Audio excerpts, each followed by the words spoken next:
ఒకసారి జనక మహారాజు తెలుసా అండి మీ అందరికీ? ఎవరు జనక మహారాజు? ఎవరు? సీతమ్మ తల్లి వారి యొక్క ఆయన దగ్గరికి వెళ్ళి అడిగారట యోగులు మునులందరూ కూడా, అయ్యా ఎలా ఈ ప్రపంచంలో ఉంటూ భగవంతుణ్ణి ఎలా నువ్వు స్మరించగలుగుతున్నావు, మాకు ఉపదేశం చేయండి అన్నారట. మధ్యాహ్నం పూట భోజనానికి రండి అన్నారట.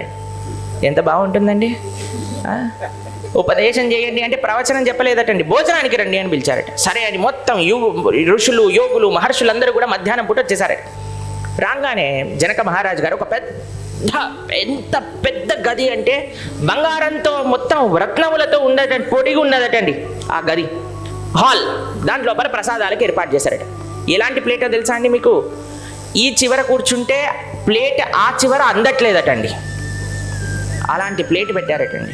రకరకాల ఐటమ్స్ అన్నీ పెట్టారట.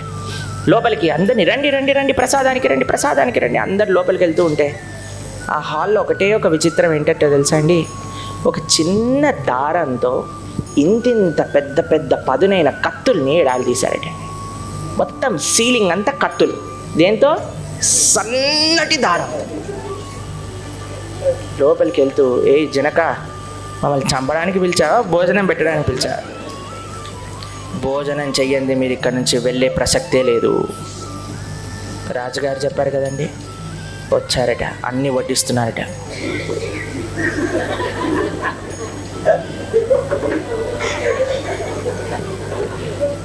జనక మహారాజు మైక్లో అనౌన్స్మెంట్ చేశారు, ప్లేట్లో ఒక్కటి కూడా మిగిలించకూడదు.